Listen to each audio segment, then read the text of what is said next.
If what you want is real, relevant hunting, you are in the right place. With moderator Josh Miller, owner of Triple Point Outdoors, co-hosts Kevin Cook, owner of the Outdoor Pro Shop, and Brian Keitlinger, athlete and creator of Left in the Field Outdoors. Welcome to the Reinvent the Hunt podcast.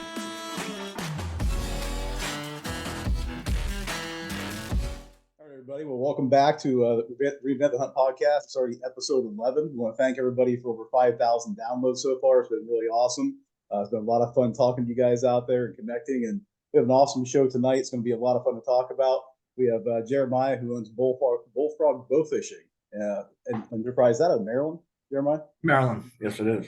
Okay. So we're looking forward to learning a lot about this. I know absolutely almost nothing about bowfishing. I've been bow hunting whitetail my whole life and turkey chasing around here in Ohio. So it'll be a lot of fun to talk to you. We've got the usual hosts, Brian Keitlinger from Left in the Field Outdoors and PA over there.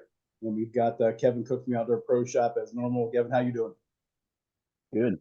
How are you?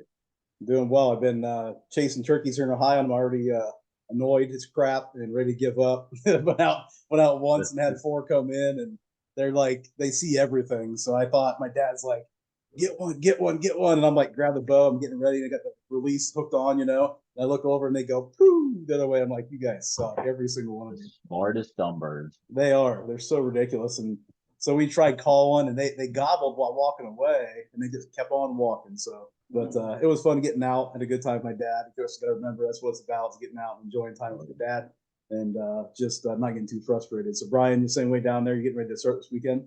Yeah, the youth season was last Saturday. Didn't hear many youth getting it. It wasn't great weather. It's been beautiful all week. This week I've been walking the dogs in the morning and scouting before work, listening, for roosted birds, and just deployed some cameras here today in some strutting areas I've seen. But yeah, we start Saturday. My son's coming home from college, I think tomorrow night, from his freshman year of college, and he's all excited. And he's like, "Oh, but it's supposed to rain." I said, "Well, then we just go set up near a field. We know where to go, so we'll maybe throw a blind up." But yeah, it gets to be a long season and I usually get up every day before school. I got to be at school by 7:20, so it gives me about a good hour and 10 minutes to try and knock something down. So I hear you. We'll give it heck and see what happens. That's awesome.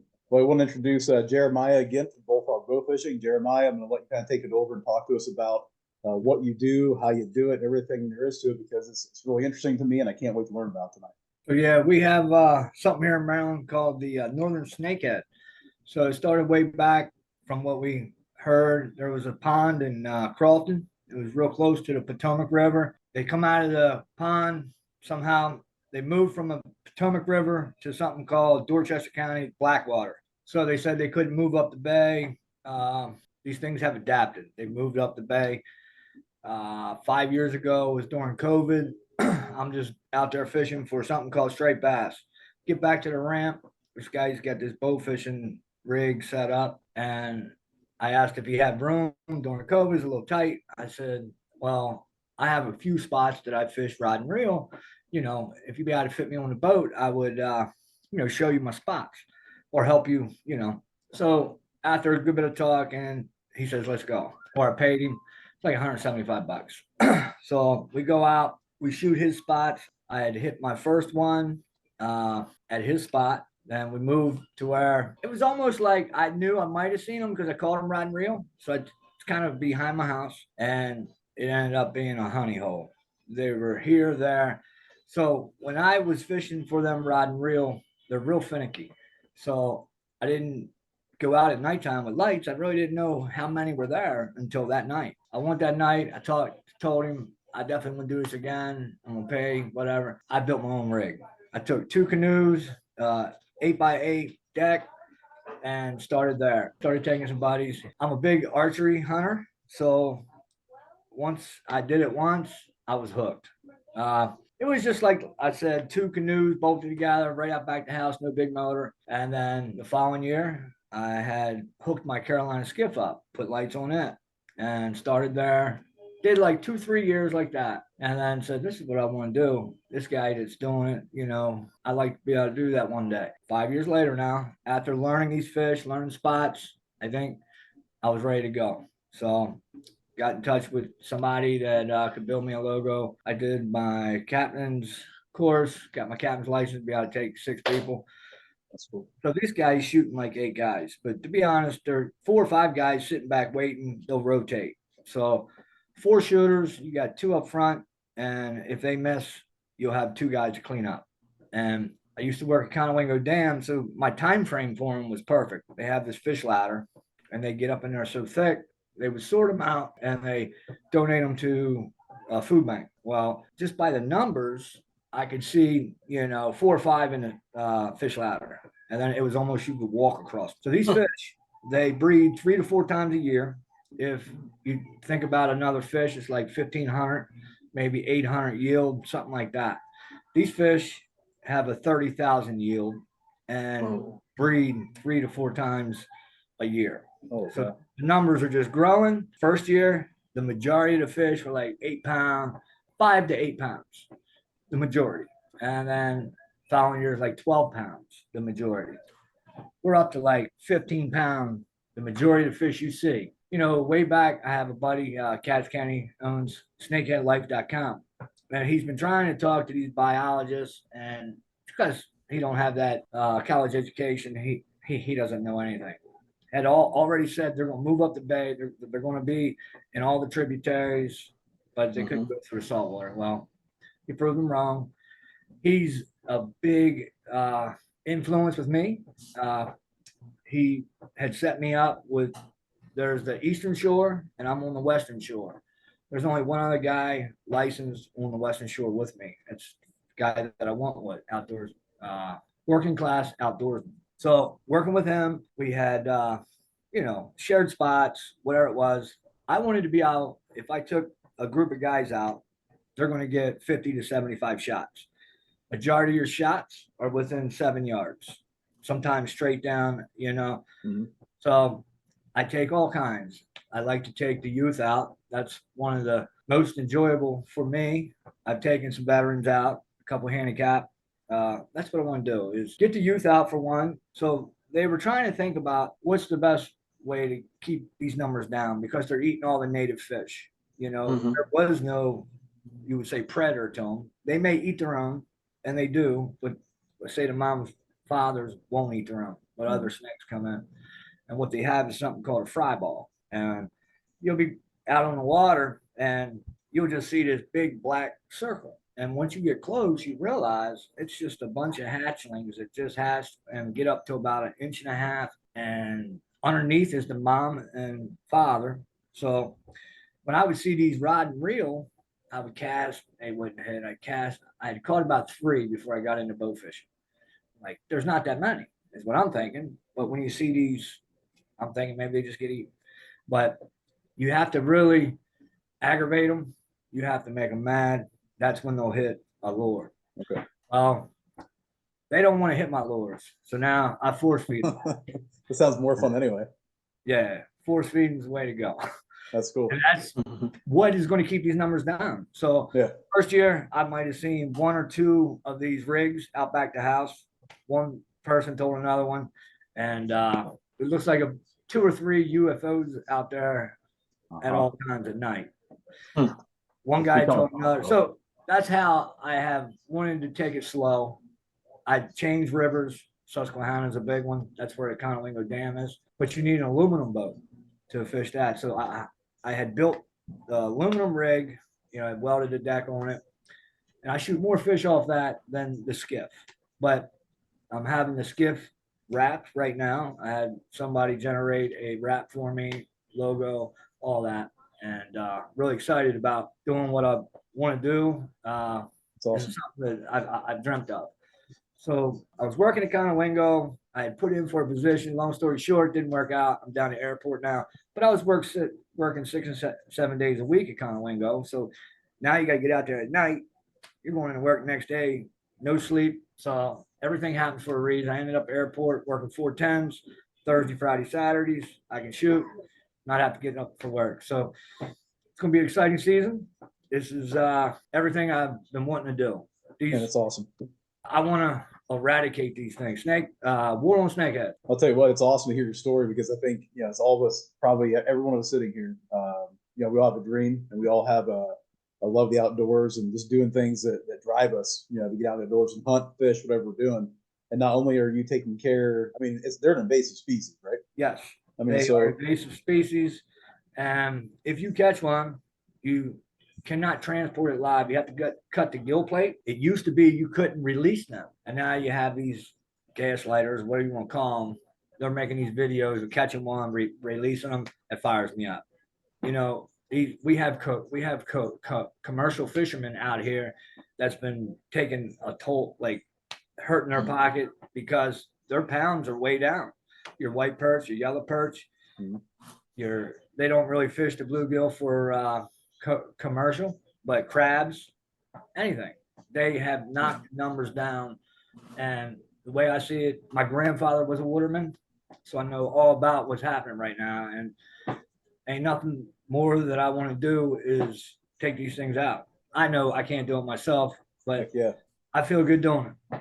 Well, as I always say, you know, who's the best conservationist? And it's hunters and fishermen. I mean, you know, we care about what we're doing. We want to see that game and those fish out there for generations to come. And so we understand, you know, it's like, you know, I mean, honestly, it's like anything. You talk to the expert in that field who's living that every day and dealing with those animals. And, you know, those snakehead, I mean, if they're invasive, you're doing everything in service, get out there and getting those out of it. Let me add to, they're one of the best eating fish too. I was about to So say, you are what you eat. I've heard. I'll tell you right now, if I had to compare it to another fish, it's right there with flounder. I'm not sure if you guys have Yeah, sir. or Yeah, halibut. I have. Yep. Okay. So one real quick, I had went to a cookout. We had smoked some fish up. I had a halibut tray and I had a snakehead tray. And I didn't say which was which. They couldn't tell the difference. It was it's a real dense white meat, flaky, and I make snake cakes. I don't know if you ever heard of crab cakes, but I let it cool. And next day, I put my recipe for crab cakes, took them into work, and they can't tell from crab cake to snakehead. That's awesome. That sounds really good. I know. The best thing about it is, you know, the restaurants are now serving it, so the demand of it's going to be great. Good. That's absolutely awesome. I'm part of a group for Mason-Dixon Outdoor Writers Association. It's a mix of Maryland and PA, and we had our conference 2 years ago down there. And one of the guys who came in and spoke to us, it was all about snakehead, and he, you know, brought in some, cooked it up. And I'm not a huge fish person. I do like flounder, I do like halibut, perch, walleye, and you know that the snakehead stuff was absolutely fantastic. I was like blown away by how good it was. I mean, it's fantastic. I'm fired up. I can't wait to get down there now. I'm excited to the Maryland guy on the podcast here talking about snakehead. Are you familiar with them, Kevin? Have you heard of it? Oh, absolutely. But have you had there every weekend? Have you had it yet? Have you eaten it? Oh yeah. Snakehead. Yeah. Good. It's so good. Oh, it's so good. It's like you said, best tasting fish around here. That's crazy. I can't wait because I know know pressed to find a better one. Around here, you know, my number one fish around here is like walleye. I absolutely love walleye because it's that white meat, flaky, dense meat. It's real mild. Like I can't, you know, I love the bluegill, of course. You know, you can't beat a bluegill. I mean, you just can't beat a pan fried bluegill. But like bass, to me, bass is a little bit strong for me. Honestly, I like to fish them, but not eat them. I'll be honest. Salmon, I like if it's smoked, but I don't like salmon. I don't like salmon cooked on a slab. I just don't like it. It's too irony for me. But I tell you what, like a mild fish like that, sir, you know, I can't wait to get down there. Yes. So walleye and yellow perch is one of my favorites. Yes, sir. And then your saltwater, I almost eat it all. Love the saltwater, and that's snakehead is almost right there with your mahi, you know, flounder, all that. So okay, well, that's good to know. I think it's good that people understand that out there too, because you have invasive species that taste so good. Why are we not using them? It's the same thing like we talk about on this podcast quite a bit. You know, wild game with the cost of food in today's world, everybody's doing it. Why are we not using our resources, you know, respectfully to feed the population? Yeah. Yep. I got a question for Jeremiah. So you're a bow hunter yourself. What guidance do you give people who have never bow fished before on about refraction and aiming, and you know how far underneath, you know, do you aim below, and you know, fill me in on that. I'm very interested in that. So, you know, if anyone is an instinct shooter, that's pretty much the only way you're going to be quick and be able to do it. So you're fishing these shallows and good majority of the time. So these fish are sleeping at night. These carp out there are taking off as you're going through. Snakeheads, 90% of them just stay there. And when I say I've had some be able to almost put the arrow right on them, that's the truth, straight down. But now you get into deeper water, clear water. Yes, you have a deflection, and you need to aim about 6 inches low at about a foot deep, and so on. But it's all feel. Once you get the surface down, once you're able to hit, just say, a water bottle over and over instinct on the surface, you can adjust to the deeper. And then you have murky, so you use your amber lights and see a little more in the murk, and then your LEDs working clear a little better just for the reflection. But your shots are within 7 yards. I mean, it's almost it's a shooting fish in a barrel. Now, is there a limit per day you can have, or is it unlimited? Say that. Is there a limit on the fish per day you can get, or is it No limit. No limit. So, okay. Up there in Susquehanna, I could shoot between 20 to 30. These other tributaries, I'm shooting between 15, 20. I'm not always about shooting. I'm about taking people out, letting them shoot, and having a good time. You know, if they miss, you know, give them a little bit of crap, whatever. Give them a little bit, yeah.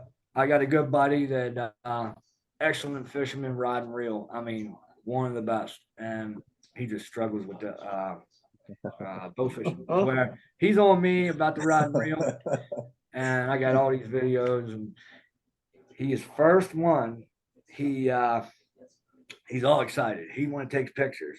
So these things, they say they walk on land, but they don't walk on land, but they move on land. They can.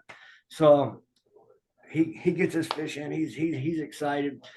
Puts him up on the deck, and the way these tips work is they're facing, you know, like this. You loosen it, and then you're able to pull it out. Well, he pulls it out. It's up on the deck. He's getting his camera, right? He's going to get these pictures. This thing climbs off the deck, goes back in the water. And it says, "Oh my God, I didn't get a picture." I'm like, "A picture of what?" "My snakehead." I said, "I didn't see no." Freaking snakehead of the boat. His first one. I'm telling you, he might have 3 in 5 years. It's just a good old time. Whoa. It's awesome. not that hard. You know, I've seen him shoot logs. If it's a carp, he'll hit it all day long. It's just like buck fever with the snakehead for him. Just a good time. That sounds like a lot of fun. A lot of good camaraderie too out there. Probably a lot of words flying around. I'm sure. You miss one. Son of a.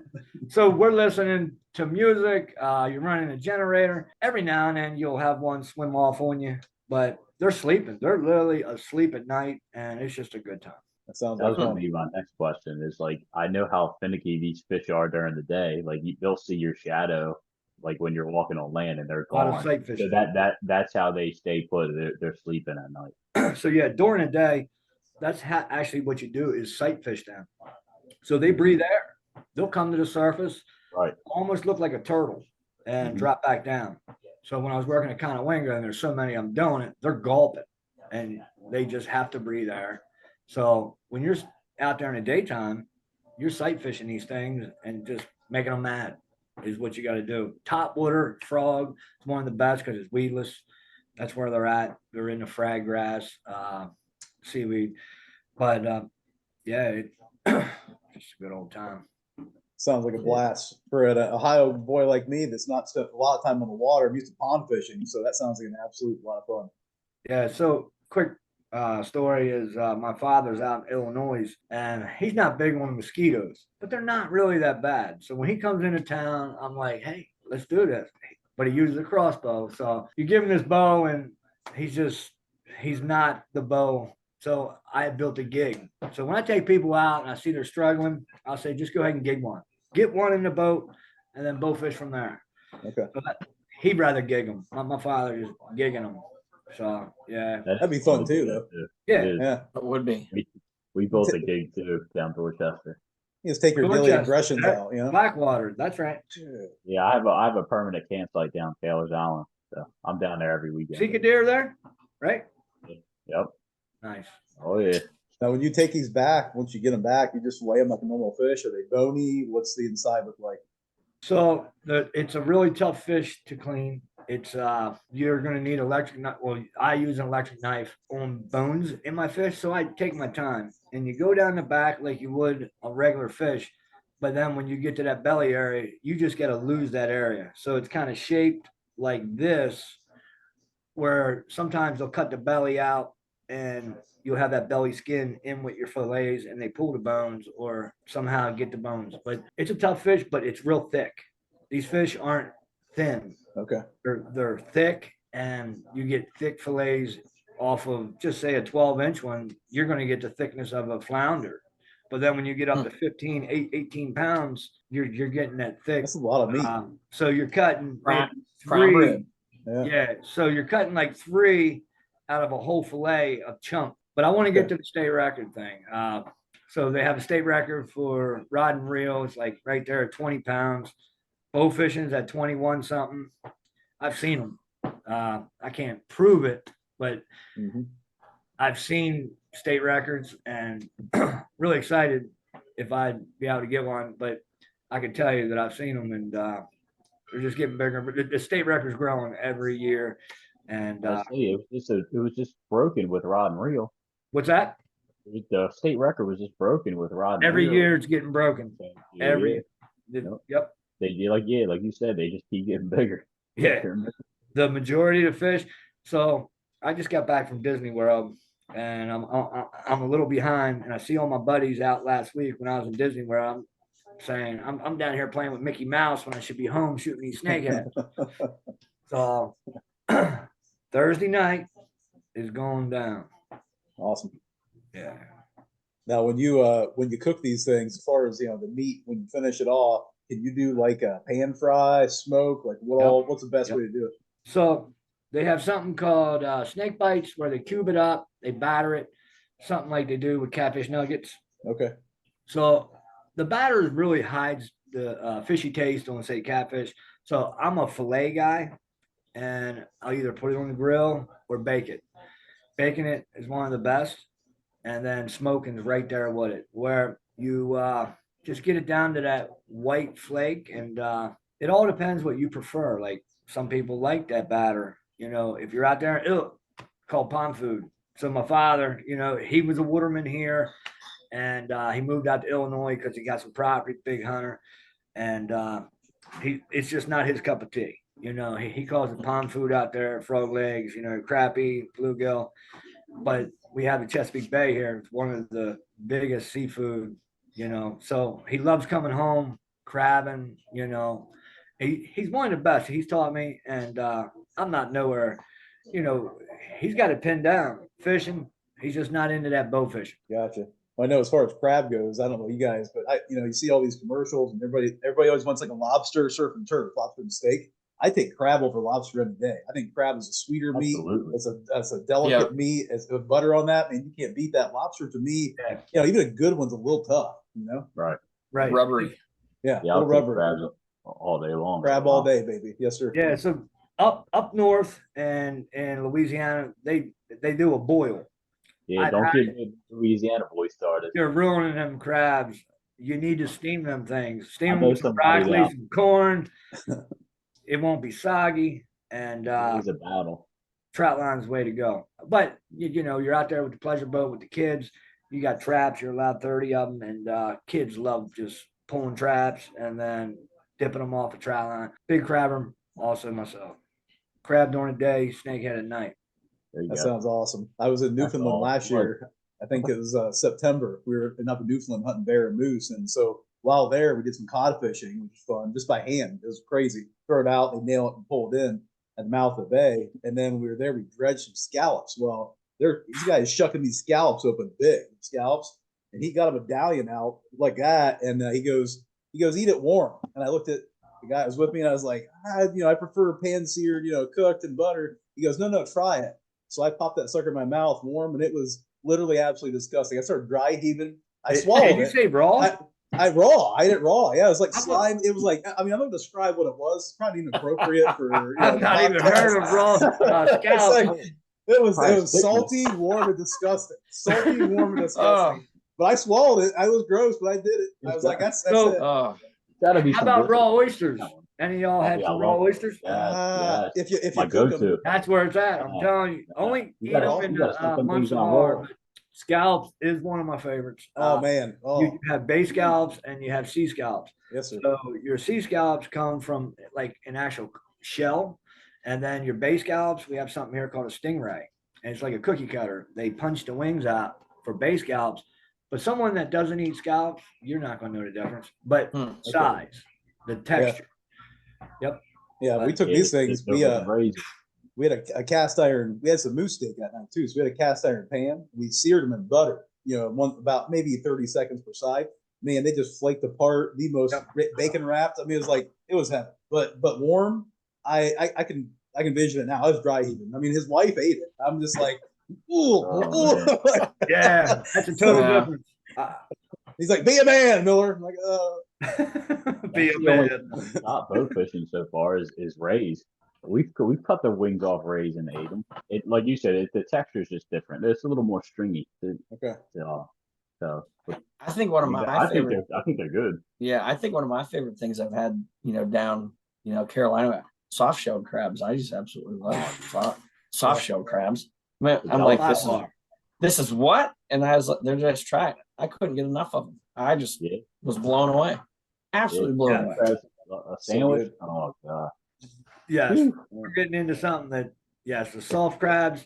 So I actually, when I crab, I catch something, they're called peelers, and then I have a slough box, and you slough them out. So what happens is, say, every 12 hours, if you get a peeler, you have to check them every tide pretty much, because within 12 hours, one tide, they get to paper shell, and you're not going to be able to eat it. It starts to harden. So it's a 12-hour window. You got to have someone either checking your slough box or not putting so many in there, and you may lose a few to paper shells. Okay. Soft crabs. Oh my goodness. Yeah. Battered or not battered. They're just Yeah, I fell in love with them. I was like, I'll eat as many as you can make. It doesn't matter. Yeah. That's fantastic. I wonder who the first person was. Just like fry one of them things up and be like, "Yep, this is it." Like this. It was one of that, right? Who is the first one to crack open an oyster? Be like, "Yeah, Right. suck Let's this eat this now." crap. Let's eat this Yeah, crap right I don't now. know. Thank you. Yeah. so. It wasn't Josh. Oh man. I've been around a few people that there's the legs on the crab. So once you fry it, they're just crispy, the legs. Yeah. They're like, it looks like a spider. So they'll tear the legs off and just eat the body. But the crispiest is the best part of it, the legs. That's awesome. Yeah. It's like knowing when you get a hog, the best part of the hog is the cheek meat. Yep. Yep. You guys know all about the mustard in the blue crab? Oh, So yeah. when it's more It's full, the best part. yep, that mustard's real sweet. So once they slough out, they're called something like a paper shell.